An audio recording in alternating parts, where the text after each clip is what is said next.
إن الحمد لله نحمده ونستعينه ونستغفره ونعوذ بالله من شرور أنفسنا ومن سيئات أعمالنا من يهده الله فلا مضل له ومن يضلله فلا هادي له وأشهد أن لا إله إلا الله وحده لا شريك له وأشهد أن محمدا عبده ورسوله أما بعد فإن خير الحديث كتاب الله وخير الهدي هدي محمد صلى الله عليه وسلم وشر الأمور محدثاتها وكل محدثة بدعة وكل بدعة ضلالة وكل ضلالة في النار فأعوذ بالله السميع العليم من الشيطان الرجيم من همزه ونفخه ونفثه يا أيها الذين آمنوا اتقوا الله حق تقاته ولا تموتن إلا وأنتم مسلمون يا أيها الناس اتقوا ربكم الذي خلقكم من نفس واحدة وخلق منها زوجها وبث منهما رجالا كثيرا ونساء واتقوا الله الذي تساءلون به والأرحام إن الله كان عليكم رقيبا يا أيها الذين آمنوا اتقوا الله وقولوا قولا سديدا يصلح لكم أعمالكم ويغفر لكم ذنوبكم ومن يطع الله ورسوله فقد فاز فوزا عظيما أعوذ بالله السميع العليم من الشيطان الرجيم من همزه ونفخه ونفثه إلا أصحاب اليمين في جنات يتساءلون عن المجرمين ما سلككم في سقر قالوا لم نك من المصلين ولم نك نطعم المسكين وكنا نخوض مع الخائضين وكنا نكذب بيوم الدين فما تنفعهم شفاعة الشافعين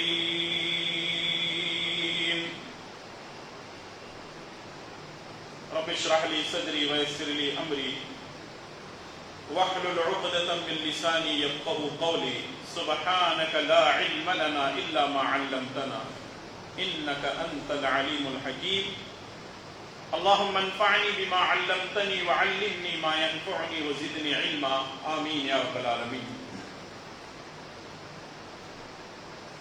تعریف و توصیف، بڑائی اور بزرگی، شان و شوکت، حکمتیں اور حکومتیں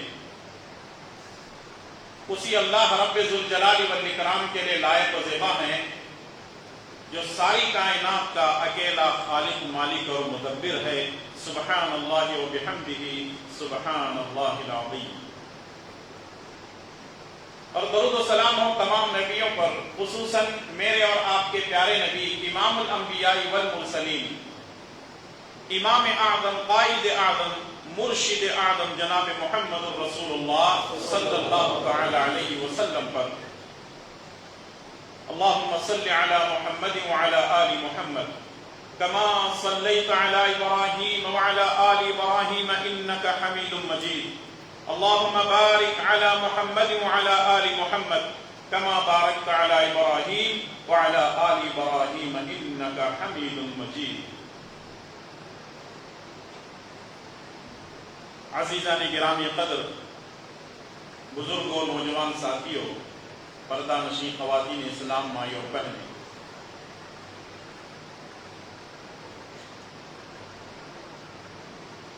مسلمان کا یہ عقیدہ ہے کہ ہم کو ایک دن مرنا ہے. کل من علیہا فان ویبقى وجہ ربک ذو الجلال والاکرام. اینما تکونوا یدرککم الموت ولو کنتم فی بروج مشیدہ. کل نفس ذائقۃ الموت. ہر نفس کو موت کا مزہ چکھنا ہے، تم جہاں کہیں بھی رہو موت تمہیں آ کر رہے گی، اور ہر چیز کو فنا ہونا ہے، اور باقی رہنے والی ذات اللہ رب ذوالجلال والاکرام کی ہے۔ جب ہم مر جائیں گے ایک دن ایسا آئے گا کہ ہم اپنی قبروں کو چیر پھاڑ کر اٹھیں گے، محشر کے میدان کی طرف جمع ہوں گے۔ محشر کے میدان میں انسانوں کا حساب و کتاب ہوگا، نامہ اعمال کو ترازو میں تولا جائے گا، اور نتیجہ کیا ہے؟ وَمَن يَعْمَلْ مِثْقَالَ ذَرَّةٍ خَيْرًا يَرَهُ وَمَن يَعْمَلْ مِثْقَالَ ذَرَّةٍ شَرًّا يَرَهُ۔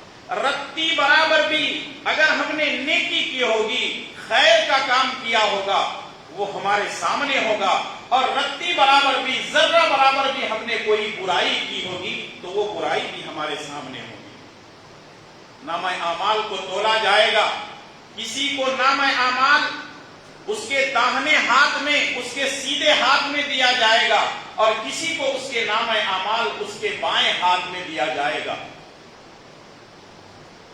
دائیں اور بائیں ہاتھ میں دینے کا مطلب کیا ہے؟ اگر کسی آدمی کو رائٹ ہینڈ میں، سیدھے ہاتھ میں نامہ اعمال دیا جاتا ہے تو اس کا مطلب یہ ہے کہ وہ جنتی ہے۔ اگر کسی کے بائیں ہاتھ میں، لیفٹ ہینڈ میں نامہ اعمال دیا جاتا ہے تو اس کا مطلب یہ ہے کہ وہ کبھی بھی جنت میں داخل نہیں ہوگا، اس کا ٹھکانہ جہنم ہے۔ جنت والے جنت میں چلے جائیں گے، جہنم والے جہنم میں چلے جائیں گے۔ جنت والے جہنم والوں کو دیکھیں گے، چونکہ جنت اونچائی پر ہوگی اور جنت اونچی جگہ پر ہے اور جہنم نیچے ہے، علیین سجین۔ تو جنت والے جہنم والوں کو دیکھیں گے اور دیکھنے کے بعد ان سے سوال کریں گے، یعنی ان کا مکالمہ ہوگا، ان کی آپس میں بات چیت ہوگی، ڈیبیٹ ہوگا۔ جنت والے جہنم والوں سے سوال کریں گے، جنت والوں کے سوالات کیا ہوں گے اور جہنم والے کیا جواب دیں گے، اس بات کو اللہ تبارک و تعالیٰ نے سورہ مدثر کے دوسرے رکوع میں بیان فرمایا ہے۔ وہ کون سی بات چیت ہے؟ اگر آپ اس کو پڑھیں گے، اس کو سمجھیں گے، اس پر غور و فکر کریں گے، آپ کا دل دہل جائے گا، آپ کا کلیجہ منہ کو آنے لگے گا۔ قرآن کریم ہم پڑھتے تو ہیں لیکن سمجھنے کی ضرورت ہے۔ تو آئیے اسی مکالمے کو، اسی بات چیت کو میں آپ کے سامنے آسان زبان میں سمجھانے کی کوشش کروں گا۔ اللہ تعالیٰ مجھے اور آپ تمام کو داہنے ہاتھ میں نامہ اعمال ملنے کی توفیق عطا فرمائے۔ اللہ تبارک و تعالیٰ ہمیں بائیں ہاتھ میں نامہ اعمال نہ دے۔ اللہ تعالیٰ ہمیں جنتیوں جیسے اعمال کرنے اور جہنم سے بچنے کی توفیق عطا فرمائے، آمین۔ بات کو آگے بڑھانے سے پہلے صحیح بخاری اور صحیح مسلم اور مختلف احادیث کی کتابوں کے اندر یہ بات موجود ہے، اگر کوئی آدمی جنت میں جانا چاہتا ہے، الحمدللہ ہم نمازی ہیں، روزے دار ہیں، حج کر رہے ہیں، عمرے کر رہے ہیں، صدقہ و خیرات کر رہے ہیں، قربانی کر رہے ہیں، اپنے مالوں کی زکات دے رہے ہیں، اللہ کے کلام کی تلاوت کر رہے ہیں، ذکر و اذکار کر رہے ہیں، ساری کی ساری کوششیں ہم کر رہے ہیں کہ اللہ تعالیٰ کی رضامندی کے ساتھ ہم جنت میں داخل ہو سکیں، لیکن اس کام کو کرنے کے ساتھ ساتھ ایک دعا کا بھی اہتمام کرنا ہے، جس کے بارے میں پیارے نبی جناب محمد رسول اللہ صلی اللہ علیہ وسلم نے اپنی امت کو تاکید کی ہے۔ بخاری اور مسلم کی اور مختلف احادیث کی کتابوں کے اندر یہ دعا لکھی ہوئی ہے، اور بڑی پیاری دعا ہے، آپ اس کو جانتے بھی ہیں، پڑھتے بھی ہوں گے، لیکن اور زیادہ اس کا اہتمام کریں۔ بخاری کی روایت، اللہ کے پیارے نبی جناب محمد رسول اللہ صلی اللہ علیہ وسلم نے فرمایا، اگر کوئی آدمی اللہ تعالی سے جنت طلب کرتا ہے اور جہنم سے پناہ مانگتا ہے، اگر کوئی آدمی اللہ تعالی سے جنت مانگتا ہے اور جہنم سے اپنے آپ کو بچانے کے لیے پناہ مانگتا ہے، تو جنت اللہ تعالی سے کہتی ہے کہ اے اللہ، یہ میرے اندر داخل ہونا چاہتا ہے، لہذا اس کو تو میرے اندر داخل کر دے۔ اور جہنم اللہ سے کہتی ہے کہ اے اللہ تعالیٰ یہ مجھ سے پناہ مانگ رہا ہے، میرے اندر آنا نہیں چاہتا، لہذا اے اللہ تعالیٰ اس کو جہنم سے بچا دے۔ وہ دعا کیا ہے؟ کم سے کم یہ دعا 3 مرتبہ پڑھنی ہے۔ رسول اللہ صلی اللہ علیہ وسلم نے جو ہے فرمایا، وہ دعا اس طرح ہے: اللہم انی اسألک الجنہ، اللہم انی اسألک الجنۃ واستجیرک من النار۔ ایک دوسری روایت ہے: اللہم انی اسألک الجنۃ واعوذ بک من النار۔ یا ایک اور مسند احمد کی روایت: اللہم اجرنی من النار، اللہم اجرنی من النار، اللہم اجرنی من النار۔ ان دعاؤں کا اہتمام کریں گے تو امید ہے کہ اللہ تعالی ہم کو جنتیوں میں سے بنائے گا، اللہ تعالی ہماری حفاظت کرے گا جہنم میں جانے سے۔ اللہ تبارک و تعالی ہم کو جنتیوں جیسے اعمال کرنے کی توفیق نصیب فرمائے، آمین۔ اب وہ مکالمہ کیا ہے، بات چیت کیا ہے جو جنت والے جہنم والوں سے سوال کریں گے؟ کیا سوال کریں گے؟ الا اصحاب الیمین، جنت والے داہنے ہاتھ والے، یدس فی جنات یتساءلون عن المجرمین، داہنے ہاتھ والے جنتوں میں ہوں گے، یتساءلون عن المجرمین، مجرموں سے سوال کریں گے۔ جنت والے جہنم والوں سے سوال کر رہے ہیں، کیا سوال کر رہے ہیں؟ ما سلککم فی سقر، سوال کیا کر رہے ہیں؟ ارے بھئی آپ جہنم میں کیوں آئے، کیوں جہنم میں چل رہے ہیں؟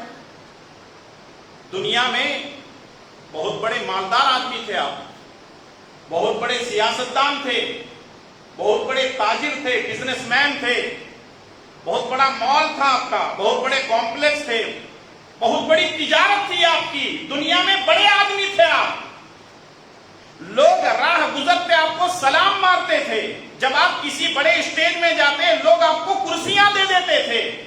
ما سلککم فی سقر، دنیا میں اتنی عزت، دنیا میں اتنا اکرام، دنیا میں اتنا احترام، آج جہنم میں کیوں جل رہے ہو؟ کس چیز نے تم کو جہنم میں لایا؟ اب جہنم والے 4 جوابات دیں گے۔ اللہ اکبر، اللہ ہم سب کی حفاظت فرمائے، آمین۔ پہلا جواب ہوگا، کیا جواب دیں گے؟ قالوا لم نک من المصلین، لم نک من المصلین۔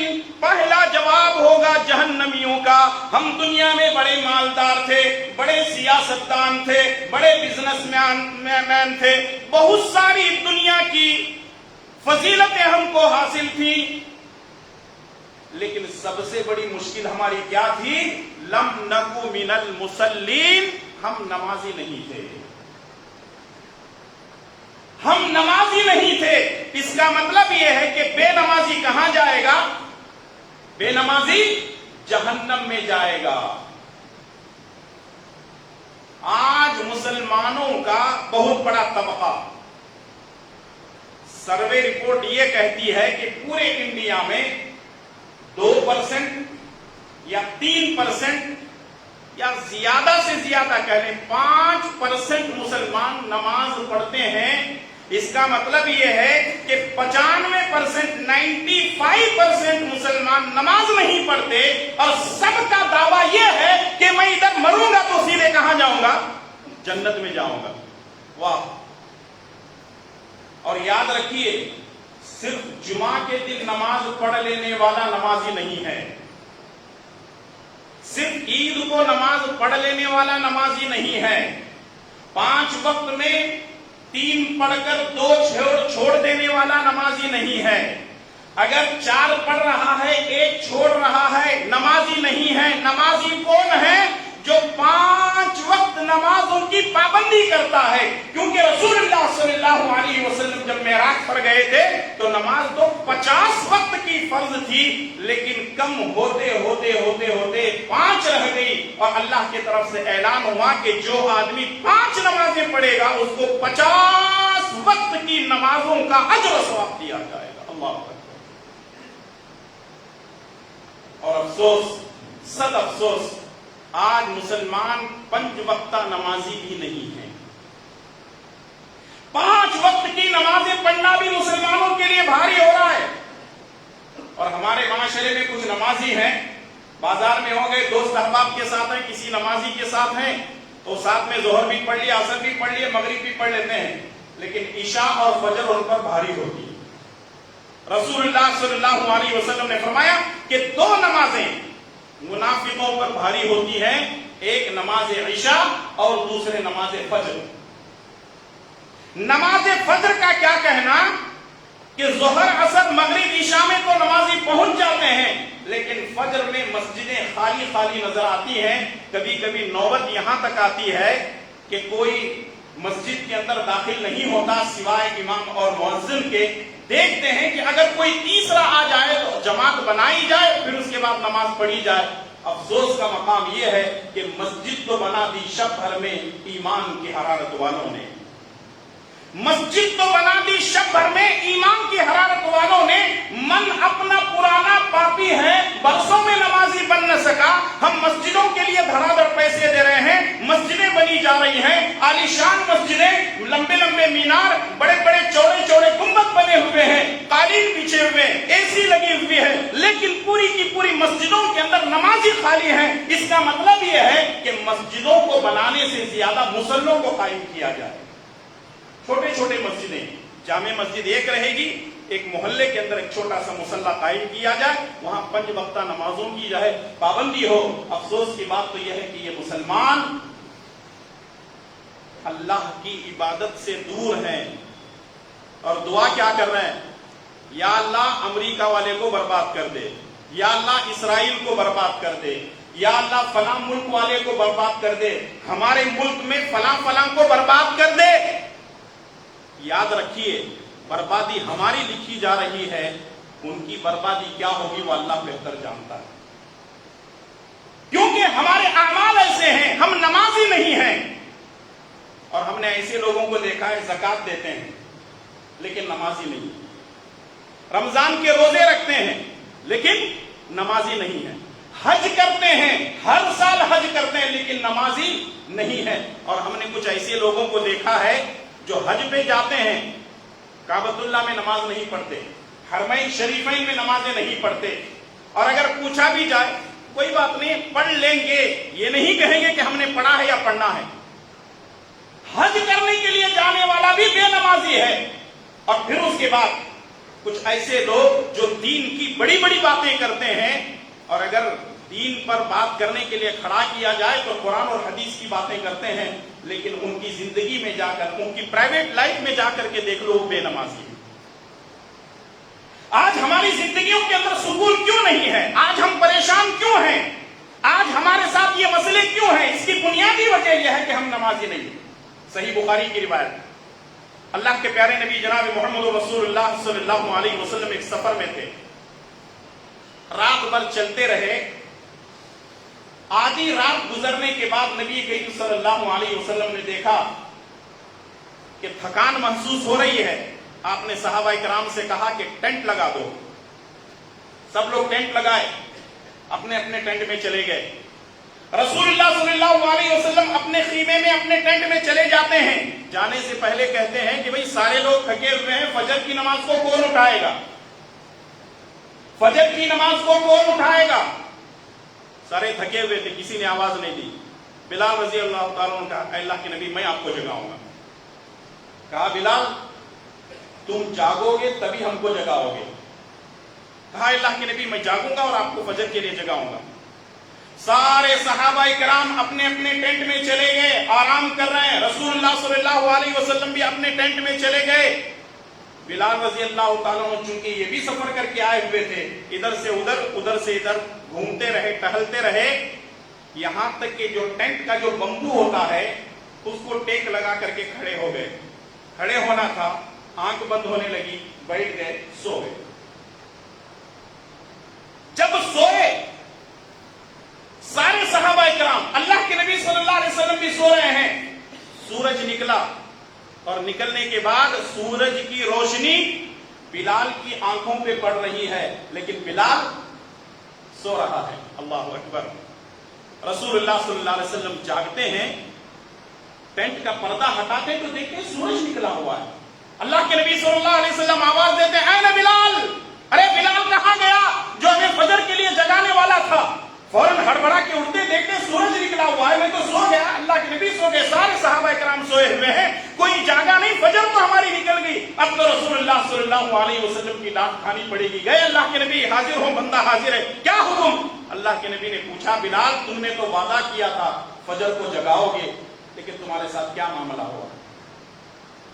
دیکھیے صحابہ کرام رسول اللہ صلی اللہ علیہ وسلم کی اتنی عزت کرتے تھے، اتنا احترام کرتے تھے، بڑے پیار بھرے لہجے میں کہتے ہیں. حالانکہ عربی الفاظ الگ ہیں، لیکن اردو میں آپ کو سمجھاؤں گا تو بات انشاءاللہ تعالیٰ سمجھ میں آئے گی. بلال رضی اللہ تعالیٰ کو کہتے ہیں، اے اللہ کے نبی، جس رب نے آپ کو سلایا اسی رب نے مجھے بھی سلا دیا. اللہ اکبر. رسول اللہ صلی اللہ علیہ وسلم کہتے ہیں یہ شیطانی جگہ ہے، ٹینٹ اکھاڑو. وہاں سے نکلے، دوسری جگہ گئے. بلال رضی اللہ تعالیٰ نے اذان دی، رسول اللہ صلی اللہ علیہ وسلم نے امامت کی، صحابہ کرام نے آپ کے پیچھے نماز پڑھی. اب اس میں باتیں بہت ساری ہیں، صرف 2 باتیں میں لے لیتا ہوں. اس کے اندر جو بات بتانی ہے آپ کو، یہ رسول اللہ صلی اللہ علیہ وسلم کی زندگی کی پہلی نماز تھی جو سورج نکلنے کے بعد آپ صلی اللہ علیہ وسلم نے ادا کی. دوسری جگہ گئے، بلال نے اذان دی، نبی صلی اللہ علیہ وسلم نے نماز پڑھائی. اس سے یہ بات معلوم ہوتی ہے، کچھ لوگوں نے، خاص کر کے قوالوں نے یہ بات مشہور کر دی ہے. قوالیاں آپ کو ملیں گی بلال رضی اللہ تعالیٰ عنہ کے تعلق سے کہ جب تک بلال اذان نہیں دیتا تھا سورج نہیں نکلتا تھا.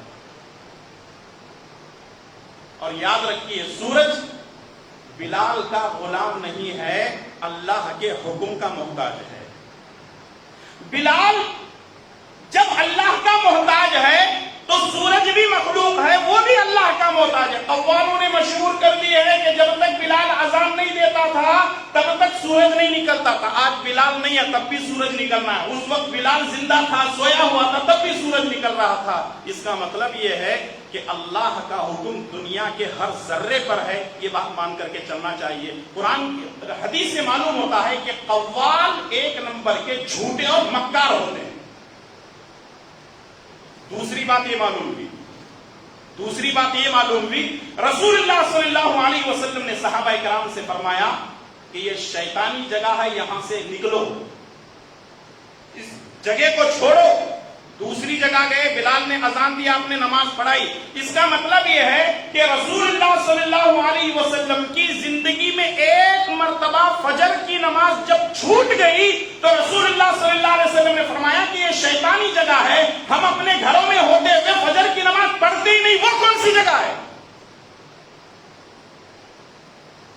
کون سی جگہ ہے وہ؟ دین کی باتیں کرو تو 2-4 گھنٹے ہم لوگ بیٹھتے ہیں. اختلاف کی بات کرو تو ڈیبیٹ کرنے کے لیے تیار ہو جاتے ہیں. کہاں ہے نمازی؟ کہاں ہے فجر میں نمازی؟ اور کچھ لوگ تو ایسے ہیں، 8 کے کھاٹ کے 360 کے. 8 کے یعنی جمعہ کی نماز، کھاٹ کے جنازے کی نماز، 360 کے عید کی نماز. چوتھی نماز ان کو آتی بھی نہیں. جواب کون دے رہے ہیں؟ جہنم میں جلنے والے جواب دے رہے ہیں. کیا جواب دے رہے ہیں؟ ما سلککم فی سقر، ارے جہنم میں کیوں جل رہے ہو؟ قالوا لم نک من المصلین، کہیں گے کہ ہم نمازیں نہیں پڑھا کرتے تھے، بے نمازی تھے. اور بے نمازی جنت میں نہیں جائے گا، بے نمازی کا ٹھکانہ جہنم ہے. ارادے کر کے اٹھیے کہ انشاءاللہ اب تک جو نافرمانیاں ہوتی رہی تو ہوتی رہی، اب تک ہماری نمازیں چھوٹتی رہی تو چھوٹتی رہی، اب تک ہم فجر میں نہ اٹھتے رہے، اے اللہ ہم عہد کرتے ہیں آج کے بعد ہماری کوئی نماز نہیں چھوٹی گئی انشاءاللہ تعالی. اگر آپ نے یہ عہد کیا اور توبہ اور استغفار کر لیا پچھلی زندگی سے تو انشاءاللہ تعالی ہم سب کے سب فائدے میں رہیں گے. دوسرا جواب ہوگا، دوسرا جواب کیا دیں گے؟ وَلَمْ نَكُ نُطْعِمُ الْمِسْكِينَ. دوسرا جواب بھی بڑا اہم ہے اور بڑا ہی خطرناک ہے. وَلَمْ نَكُ نُطْعِمُ الْمِسْكِينَ. دوسرا جواب جہنم والے جنتیوں کے سوال کے جواب میں دیں گے کہ ہم بھوکوں کو کھانا نہیں کھلاتے تھے، ہم کسی مسکین کو کھانا نہیں کھلاتے تھے، ہم پیٹ بھر کر کھانا کھا لیتے اور گھر کی دہلیز کے سامنے کھڑے ہو کر کے زور سے ڈکار دے دیتے، پوچھنے پر کہتے کہ ہم نے بریانی کھائی ہے۔ ہم نے کبھی اڑوس اور پڑوس کا، کسی آس پاس والوں کا، اپنے کسی نیبر کا، اپنے کسی رشتہ دار کا ہم نے کوئی خیال نہیں کیا، ہم خود کھاتے رہے، کھا پی کر کے دنیا کے اندر آ گئے، ہم نے کبھی کسی مسکین کا خیال نہیں کیا، اسی لیے ہم جہنم میں جل رہے ہیں۔ یہ قرآن کی آیتیں ہم کو اٹینشن کرتی ہیں، ہم کو اپنی زندگی کے اندر کچھ تبدیلی لانے کی مانگ کرتی ہیں یہ قرآن کی آیتیں۔ آج مسلمانوں کا حال یہ ہے، مالداروں کا حال یہ ہے کہ وہ خود پیٹ بھر بھر کر کے کھائیں گے اور خود پارٹیاں کریں گے، اپنے دوست احباب کو بلائیں گے، مالداروں کو بلائیں گے، سیاست دانوں کو بلائیں گے، شرابیوں کو بلائیں گے، زانیوں کو بلائیں گے، لیکن اپنے گھر کے اندر کسی مولوی کو بلا کر کے، کسی اللہ والے کو جو فجر کی نماز میں با جماعت نماز ادا کرتا ہے، اس کو کبھی دعوت نہیں دیں گے۔ اور رسول اللہ صلی اللہ علیہ وسلم نے فرمایا لا یأکل طعامکم الا تقی، تمہارا کھانا صرف متقی اور پرہیزگار کھائے۔ شرابی بھی گھر میں آئے گا، زانی بھی گھر میں آئے گا، اس کو ہم کھلائیں گے اور وہ کھائے گا تو کبھی دعا بھی نہیں دے گا۔ اور اگر کسی مولوی کو کھلاؤ گے، کسی نمازی کو، کسی دیندار کو کھلاؤ گے تو وہ دعا دے کر جائے گا، اللہم بارک لہم فیما رزقتہم واغفر لهم وارحمهم اللهم اطعم من اطعمني واسق من سقاني، یہ دعائیں وہ دے کر کے جائے گا۔ لیکن کسی بے دین آدمی کو لاؤ گے، دنیا پر اس کو لاؤ گے، بریانی کے اندر پورا نقص نکالے گا، نمک زیادہ تھا، مرچ کم تھی، فلاں تھا۔ میرے بھائیوں اور دوستوں، مسکینوں کا خیال رکھو، غریبوں کا خیال رکھو۔ ہم نے لاک ڈاؤن میں دیکھا، مسلمانوں کو دیکھا، غیر مسلموں کو دیکھا، اور یاد رکھیے جب آپ کسی بھوکے کو کھانا کھلانا چاہتے ہیں تو یاد رکھیے، یہ نہ دیکھیے کہ اس کا مذہب کیا ہے، یہ نہ دیکھیے کہ اس کا مسلک کیا ہے، یہ نہ دیکھیے کہ اس کی جماعت کیا ہے، اس کے ساتھ اگر آپ ہیلپ کرنا چاہتے ہیں، اس کو کھلانا چاہتے ہیں، یہ دیکھیے کہ یہ انسان ہے کہ نہیں۔ جب جانوروں کو کھلانے میں، چرندوں اور پرندوں کو کھلانے میں اللہ تعالیٰ اجر و ثواب دیتا ہے، اگر ہم انسانوں کو کھلائیں گے تو اللہ تبارک و تعالیٰ اجر سے محروم کرے گا؟ ہرگز نہیں۔ بلکہ یاد رکھیے، غریبوں اور مسکینوں کا خیال رکھیں۔ ہم نے دیکھا بہت سارے مالداروں کو اپنی دولت جمع کیے بیٹھے ہوئے ہیں، کوئی پراپرٹی خرید رہے ہیں، کوئی کمپلیکس خرید رہے ہیں، کوئی دکانیں خرید رہے ہیں، کوئی فلاں چیزیں خرید رہے ہیں۔ اللہ تعالیٰ نے آپ کو دیا ہے، ضرور خریدیے، آپ ضرور اپنی تجارت میں آگے بڑھیے، لیکن جس رب نے آپ کو دیا ہے اس کے بندوں کا بھی خیال رکھیے۔ جب تک ہم اللہ کے بندوں کا خیال نہیں رکھیں گے، اس وقت تک ہمارے جینے کا کوئی فائدہ نہیں۔ اگر کھانے کے لیے ہم کو جینا ہے تو ایسا جینے کے لیے جانور بھی ہیں۔ ایک کٹورے میں یا ایک پلیٹ میں یا ایک تھیلی میں آپ لے جا کر ان کے سامنے گوشت ڈال دو یا کھانے پینے کی چیزیں ان کے سامنے ڈال دو، وہ ایک دوسرے سے لڑائی جھگڑا کریں گے، چیڑ پاڑ کر کھا کر کے نکل جائیں گے۔ جو طاقت والا ہوگا زیادہ کھائے گا، آرام سو رہا ہوگا۔ یہ اللہ تعالیٰ نے ہم کو اس لیے پیدا نہیں کیا ہے۔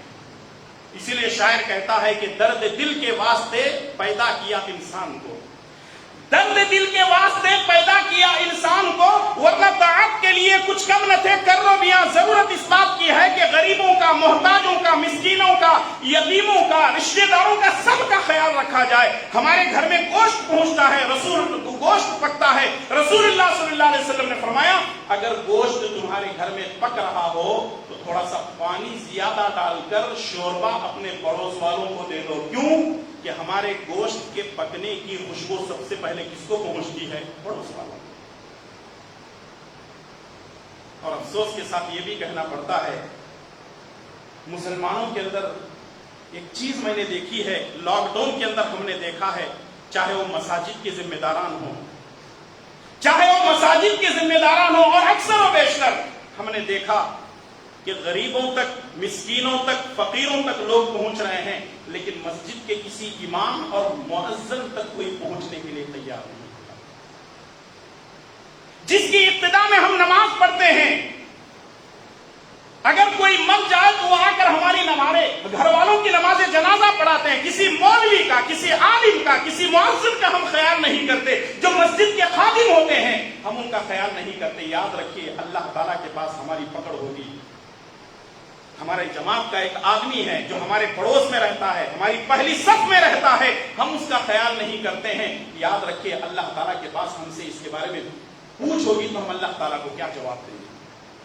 اور یہ جو دولت ہم لوگ اکٹھا کر کے رکھ رہے ہیں نا، جمع کر کے رکھ رہے ہیں، نہ مسجد کو دے رہے ہیں، نہ مدرسے کو دے رہے ہیں، نہ غریبوں کو دے رہے ہیں، نہ یتیموں کو، نہ مسکینوں کو دے رہے ہیں. یہ جو دولت ہم جمع کر کے رکھ رہے ہیں نا، یہ دولت کام آنے والی نہیں ہے. خالی ہاتھ آئے تھے، خالی ہاتھ جانا ہے. اور کچھ مالداروں کو ہم نے دیکھا ہے اتنی زیادہ دولت ہے وہ دوسروں کو دینا تو دور کی بات ہے، بخیلی ایسی ہے کہ اپنی اولاد کو بھی نہیں دیتے ہیں. اور اولاد دعا کر رہی ہے، یا اللہ میرے باپ کے پاس اتنی دولت ہے، باپ کو جلدی اٹھا لے.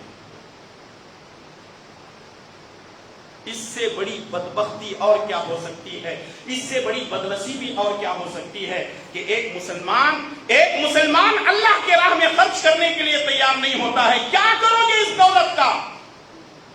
ہم نے اولاد ہی ایسی تربیت کی ہے، ہم نے اولاد کو ایسا دنیا پرست بنایا ہے، وہ جیتے جی ہمارے لیے دعا نہیں کرتے رب ارحمہما کما ربیانی صغیرا. مرنے کے بعد دعا کریں گے. اپنی اولاد کو سامنے بٹھاؤ، دینی انداز سے ان اولاد کی تربیت کرو اور ان کو دعا سکھاؤ. بیٹا زندہ رہتے ہوئے بھی میرے حق میں دعا کرو، رب ارحمہما کما ربیانی صغیرا. میرے مرنے کے بعد بھی دعا کرو، رب اغفر لی ولوالدی وللمؤمنین والمؤمنات یوم یقوم الحساب. دنیا میں بٹھا کر کے سمجھائیں گے تو تب جا کر کے کام ہوگا. بڑی بڑی ڈگریاں دے دی ہم نے، نہ اللہ سکھایا نہ رسول اللہ سکھایا. جانوروں سے بھی بدتر زندگی ہمارے مالدار اولادوں کی گزر رہی. کلبوں میں دیکھو انہی کے بچے ہیں، ڈانس پارٹیوں میں دیکھو انہی کے بچے ہیں، زنا کے اڈوں میں دیکھو انہی کی اولاد ہے، شراب خانوں میں دیکھو انہی کی اولاد ہے. اور زیادہ تر ہم عیش و آرام کی زندگی اور عیاشی کرنے والی اگر کوئی قوم دیکھ رہے ہیں تو وہ مسلمان ہیں. اور ارادے کیا لے کر کے بیٹھے ہوئے ہیں؟ مولانا ادھر مروں گا تو سیدھے جنت میں جاؤں گا. کس کے باپ کی جنت ہے؟ کیا ہم نے بکنگ کی ہوئی ہے؟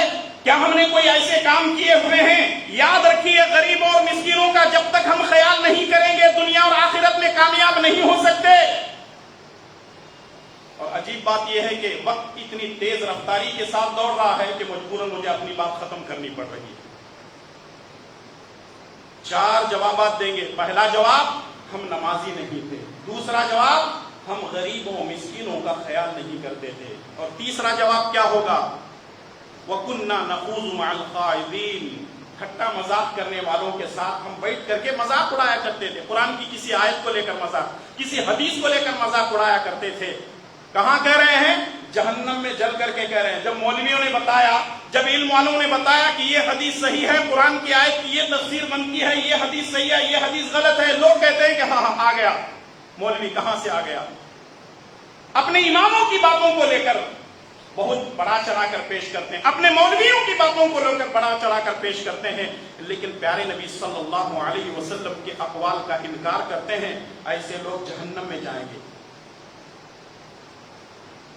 وَكُنَّا نُكَذِّبُ بِيَوْمِ الدِّينِ. چوتھا جواب ہوگا، ہم آخرت کے دن کا انکار کیا کرتے تھے. 4 جوابات دیں گے.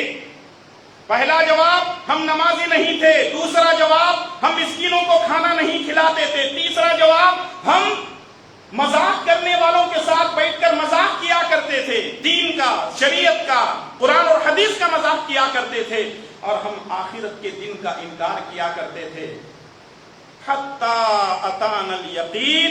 یہاں تک کہ ہم کو موت آ گئی. یہاں یقین موت کے معنی میں وَاعْبُدْ رَبَّكَ حَتَّى يَأْتِيَكَ الْيَقِينَ. موت آنے تک اپنے رب کی عبادت کرو. یہاں یقین موت کے معنی میں یہاں تک کہ موت آ گئی. اب اللہ تعالیٰ اپنا فیصلہ سناتا ہے. جنت والوں نے سوال کیا، سوال 1 تھا، جواب 4 تھے. اب رزلٹ آ رہا ہے. کیا رزلٹ آتا ہے؟ ذرا اس پر بھی غور کیجیے. اللہ تعالیٰ فرماتا ہے فَمَا تَنْفَعُهُمْ شَفَاعَةُ الشَّافِعِينَ. ایسے لوگ جن کے اندر 4 برائیاں موجود ہیں، ایک دو نہیں ہیں. ان برائیوں کی وجہ سے اگر یہ جہنم میں آئے ہوئے ہیں، جہنم میں سڑ رہے ہیں، آخری چانس ہوگا جہنم سے نکالنے کے لیے کوئی سفارش کر دے، کوئی نبی آ جائے، کوئی رسول آ جائے، کوئی ولی آ جائے، کوئی شہید آ جائے، کوئی گھر کا عالم دین آ جائے، حافظ قرآن آ جائے، نمازی آ جائے، دیندار آ جائے. اللہ تعالیٰ فرماتا ہے فما تنفعهم شفاعت الشافعین، شفاعت کرنے والے ہزاروں آئیں گے. رب فرماتا ہے کہ ایسے لوگوں کے حق میں ہم ان کی شفاعت کو قبول نہیں کریں گے. اللہ اکبر. من ذا الذی یشفع عنده الا باذنہ، اللہ کی اجازت کے بغیر کوئی شفاعت نہیں کرے گا. اللہ اجازت ہی نہیں دے گا، یہ تو جہنمی ہے. خالدین فیہا ابدا، ہمیشہ ہمیشہ جہنم میں رہیں گے. میرے بھائیوں دوستو، آج ضرورت اس بات کی ہے کہ ان چاروں سوالات کے جوابات کو ہم ڈھونڈیں اور اپنی اصلاح کریں. اگر ہم نے ایسا نہیں کیا تو پھر یہ سارا کا سارا جمع خرچ بیکار ہے اور ساری کی ساری زندگی ہی بیکار ہے. ضرورت اس بات کی ہے کہ ہم رحمان کے بندے بنے، شیطان کے بندے نہ بنے. ہم آخرت کے بندے بنے، دنیا کے بندے نہ بنے. ہم آخرت کی فکر کرنے والے بنے، ہم دنیا کی فکر کم کریں اور عقبہ کی فکر زیادہ کریں. تب جا کر ہم دنیا اور آخرت میں کامیاب ہو سکتے ہیں. انہی چند کلمات کے ساتھ میں اللہ تعالیٰ سے دعا کرتا ہوں اس امید کے ساتھ کہ انشاءاللہ تعالی ہم اس مجلس کے ختم ہونے سے پہلے ہی توبہ استغفار کر کے اٹھیں گے. اے اللہ ہمارے گناہوں کو معاف فرما، اے اللہ ہماری نیکیوں کو قبول فرما، تیرے احکامات پر عمل کرنے کی توفیق عطا فرما. ربنا تقبل منا انك انت السميع العليم. سبحان ربك رب العزة عما يصفون والسلام على المرسلين والحمد لله رب العالمين.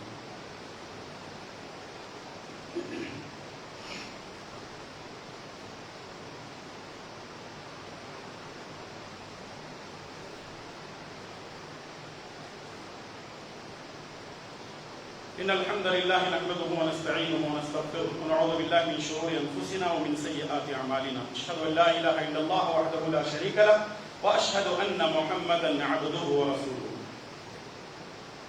بہت سارے بھائیوں نے دعا کے لیے درخواست کی ہے.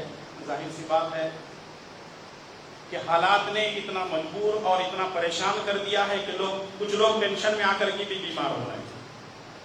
وعلیٰ کل حال آپ سے گزارش یہ ہے کہ اپنے لیے اور اپنوں کے لیے اور امت مسلمہ کے لیے اور اس ملک کے اندر امن اور شانتی کے لیے بھی دعا کریں. ایک درخواست ہے، اللہ تعالیٰ سے دعا ہے کہ اللہ ہم میں جو بھی بیمار ہیں، اے اللہ تعالیٰ ہم سب کو شفاء کاملہ عاجلہ عطا فرما، ہر قسم کی پریشانیوں سے ہماری حفاظت فرما. آمین. دوسرا ایک اہم اعلان یہ ہے کہ ہمارے درمیان نچلے حصے میں مولانا عبد الوہاب جامعی حفظہ اللہ، جو کہ اسلامیہ مینارٹی حرق نحلی کے سیکریٹری ہیں، جو ہر سال آپ کی خدمت میں آتے ہیں. طبیعت ٹھیک نہ ہونے کی وجہ سے شیخ یہاں اوپر نہیں آ سکے ہیں، لیکن نیچے موجود ہیں. اور شیخ کے ادارے کے اندر تقریباً 1500 سے زیادہ بچے اور بچیاں تعلیم حاصل کر رہی ہیں. اور ہمارے علاقے کے اندر ماشاءاللہ شیخ کے ادارے کی وجہ سے جو ہے کافی ساری لوگوں کے اندر تبدیلیاں آ رہی ہیں. لوگ شرک و بدعت میں تھے، الحمدللہ کتاب و سنت کی طرف آ رہے ہیں. تو لہٰذا گزارش کی جاتی ہے کہ اس شیخ کے اس ادارے کا زیادہ سے زیادہ تعاون کریں. اللہ تبارک و تعالیٰ ہم تمام کو اس کے احکامات پر عمل کرنے اور دین کے معاملے میں زیادہ سے زیادہ خرچ کرنے کی توفیق عطا فرمائے. اے اللہ تعالیٰ ہمیں توبہ اور استغفار کرتے رہنے کی توفیق عطا فرما، ہمیں تیرے احکامات پر عمل کرنے کی توفیق عطا فرما. جب تک ہمیں زندہ رکھ، اسلام پر زندہ رکھ اور خاتمہ بالخیر فرما. آمین. ان اللہ وملائکته یصلون علی النبی یا ایھا الذین آمنوا صلوا علیہ وسلموا تسلیما. اللهم صل علی محمد وعلى آل محمد كما صليت على ابراہیم وعلى آل ابراہیم انك حمید مجید. اللهم بارک علی محمد وعلى آل محمد كما بارکت علی ابراہیم وعلى آل ابراہیم انك حمید مجید. اللهم اعز الاسلام والمسلمين، اللهم اعز الاسلام والمسلمين واذل الشرك والمشركين. ربنا آتنا في الدنيا حسنة وفي الآخرة حسنة وقنا عذاب النار. ربنا ظلمنا انفسنا وان لم تغفر لنا وترحمنا لنكونن من الخاسرين. رب اغفر وارحم وانت خير الراحمين. رب اغفر وارحم وانت خير الراحمين. رب اغفر وارحم وانت خير الراحمين. ربنا تقبل منا انك انت السميع العليم سبحان ربك رب العزة عما يصفون وسلام على المرسلين والحمد لله رب العالمين